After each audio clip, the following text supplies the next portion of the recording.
Morning, gents.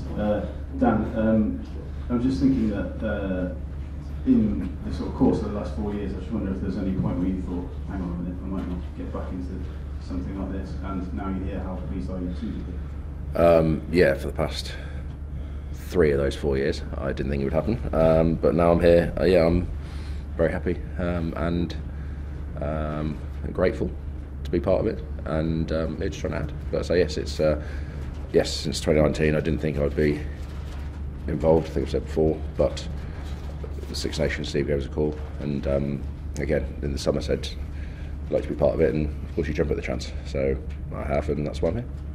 Did that call from Steve sort of, was it a surprise at the time, or were you having anything that you might have an opportunity? It was a surprise. Obviously worked with Steve at Leicester, but he didn't give anything away. And yeah, I didn't think I would be. Obviously purely for because I hadn't played for 3 years. But no, he saw differently, and yeah, gratefully did.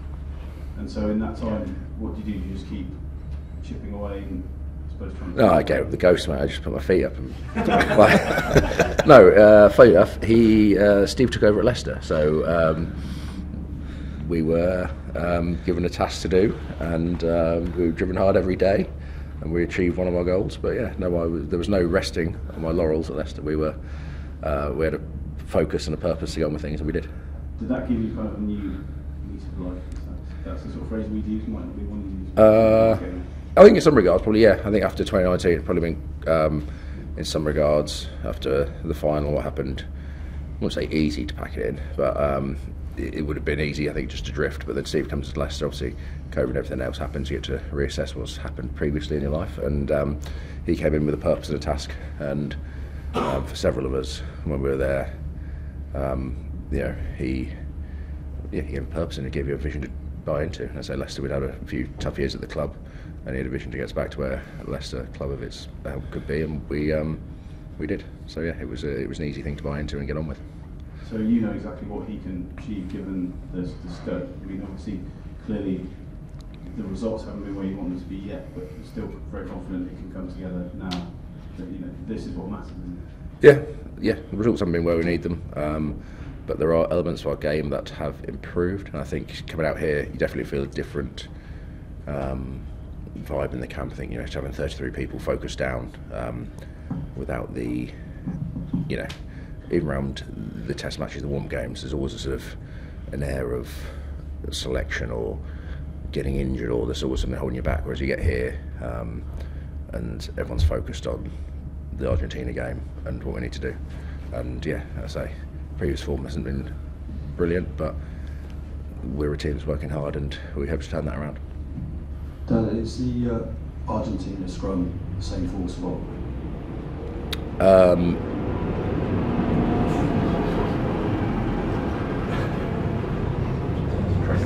Yeah.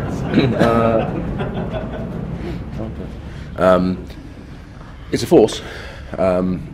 Whether it's the force of your Scalzos and your Ronceros and your Ledesmas, and but you still have you know, Montoya brilliantly well. You look at the team in the Championship; they're dangerous. If you give them a you know, if you have one scrum where you're not fully focused, they will do damage and they get stuck into you. So yes, they're a dangerous team, and obviously they've grown their game in other areas. But no, they're still, we know what's coming up front.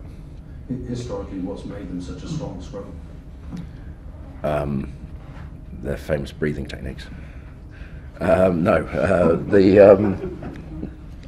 enough about that, but yes, no. I think they love the scrum. They love the physical contest. I say you speak to all the front five we've had. You know, we've had Thomas Lamini, Leicester play with him, Montoya. They relish that physical part of the game, and they know it's based around the Argentinian game is based around that upfront physical nature of the game.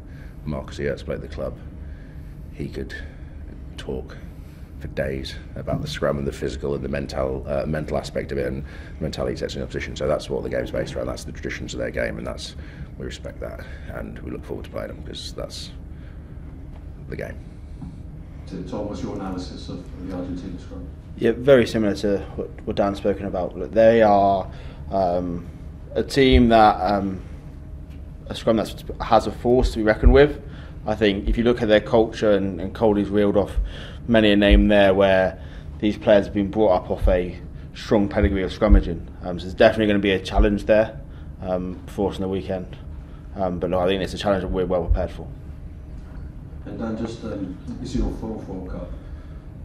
Has there ever been such low expectations over in the squad going into a tournament? And is that a benefit in its own way, so you can just kind of fly under the radar, go back to work and do your thing? There's probably never been a more open World Cup, I'll give you that. Expectations are what you place upon, you know, outside the room, whatever inside the room. Our expectations are the same. Every World Cup I've been at is to be the best we can be. So those expectations don't change. But I think if you look at the World Cup, you've got some fantastic teams, and everyone can beat everyone on their day. And yeah, I think it's never been as open. So we look forward to that, seeing that play out.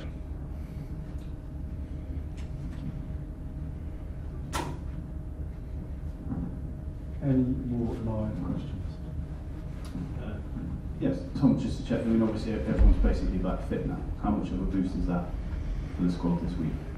Yeah, it's brilliant to have everyone available for selection. I think when you have players who've been out, when they come back into training, they add an energy to the group. So that intensity and energy of training just been increasing and ticking along nicely. So yeah, it's brilliant to have everyone back. And obviously you've got Jamie George is so experienced. The guys, the other hookers are not that experienced, but obviously quality players. How much of an opportunity for them to kind of springboard through this tournament and learn from the senior guys and I suppose develop really quickly?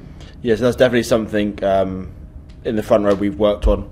So I think if you've got Joe, Jamie and Dan here, called the old timers, I think it would be silly if these young pups, so to speak, weren't picking up lessons and learning off them. So we've worked a system where when we're reviewing training, reviewing games, we're reviewing them in these positional groups and together, so we're sharing our learning and experiences.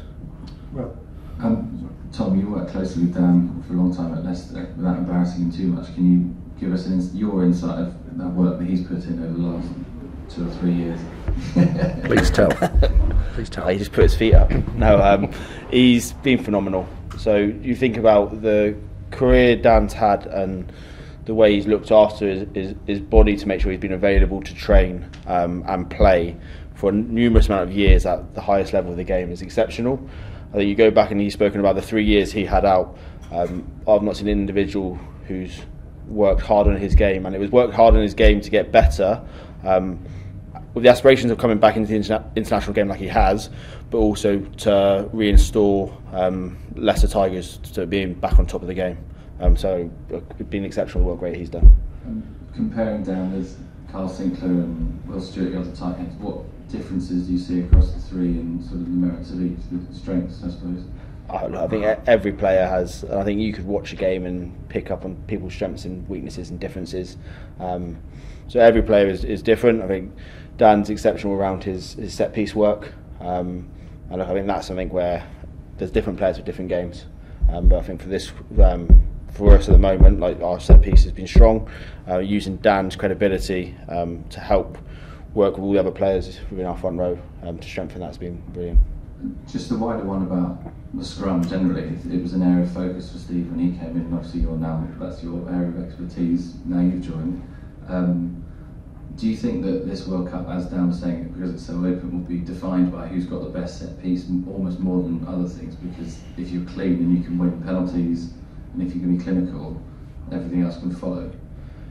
Look, I think to play the highest standard of international rugby, you have to have a strong set piece, and whether that's a set piece that builds pressure by providing a platform, or it's a set piece that wins penalties, then that pressure that comes from the set piece can help you control the game of rugby.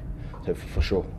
Have you had any refereeing guys in this week? I know you might have done at home, but are you allowed to in camp at the moment to help you work out what's going to happen on the weekend or that? No, so we've had referees in when we've been back in England. When it comes to the World Cup, that kind of ceases. I've had numerous conversations with Mike Cron, so Mike Cron will be working referee, so we've had numerous conversations around the England scrum and how we're perceived and how that looks, and he seems very happy with that so far. Cool, thanks. Sorry for my poor English. The people in the UK are very surprised to see you every evening. You look like. No. Yeah. Could you? He's missing, lost in translation. This guy. There's a big Could you issue. describe a typical day of an English player in the UK? Does it mean you are free every evening? You can eat in restaurants? No, we're not. We have typical day. We train, let's say, morning to mid-afternoon, review early evening, and then we have the availability if we want to go out into Latuka. I think one of the reasons Steve and the squad has been based where we are is we don't want. Sometimes, obviously, you're in camp, the pressure in camp, everything you can get. What's the word? Cabin fever, yeah. Fever to cabin. And say the ability to go out to town and just, whether it is just go for a walk, go to the beach, I think a lot of players enjoy that freedom and responsibility, and I think, everyone's trusted to go out and just, because it just... C'est pour nous, c'est très important pour le joueur to faire l'activité de relaxation. And it's a great spot to be in, so it's, why not go out and have a look? But yes. Can I ask Tom one more? Sorry, I know you spent a lot of time down in, is it Auch, is it? Auch, sorry. Yeah. Can you just talk about maybe the French approach to scrummaging, and if you guys get on a roll, that the country will be quite excited about seeing a dominant scrum? Like, you've seen that at your own club. I think, so Auch is a small village in the southwest of France. It's a farming village an hour from Toulouse, and there's no one there who spoke English, and they just love scrummaging. So I think I've said before, they would almost score the game on if you won the scrum or not. The drums are beating, you can't hear the referee doing the calls. It's an experience that I think comes through some French rugby, but what I see from the people of France is they love that contest, that fight, at the set piece, at the scrum. So I'm sure we'll see that in abundance at different venues throughout the World Cup. 2019, it was your last game at the World Cup, obviously. Do you have any memories of that game after being revived this week, and you had a chance to come back and play the World Cup again? Is that memory still there? Is it still alive? Is it still a bit vibrant in your eyes? Yeah, I still remember what went on. I haven't forgotten it. But yeah, it's a different World Cup, and no, there's plenty of memories of World Cups in general, not so much specific games, but just the feeling and things in the tournament, how it feels. Definitely been thought about this week, and how you can use those previous memories, experiences to, drive this team or help the team out moving forward. Because there's a lot of things go on off field around the World Cup, and we just have to focus on what we can focus on and keep doing what we do. Personally, do you feel you have a point to prove? No, I'm just, I say, I'm happy to be in the squad. I'm here to help the squad be as best we can be. I'm not, what's happened's happened. I've spent long enough thinking about it and moved on. I'm more interested in what's about to happen than what's gone before.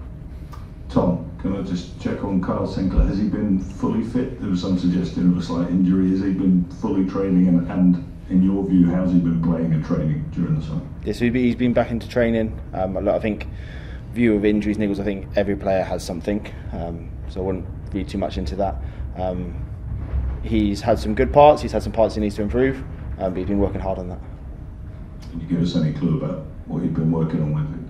So we've been working on some of his set piece work, to ensure that his scrum is, obviously his scrum because I've been working with him, but it's that his scrum is dominant.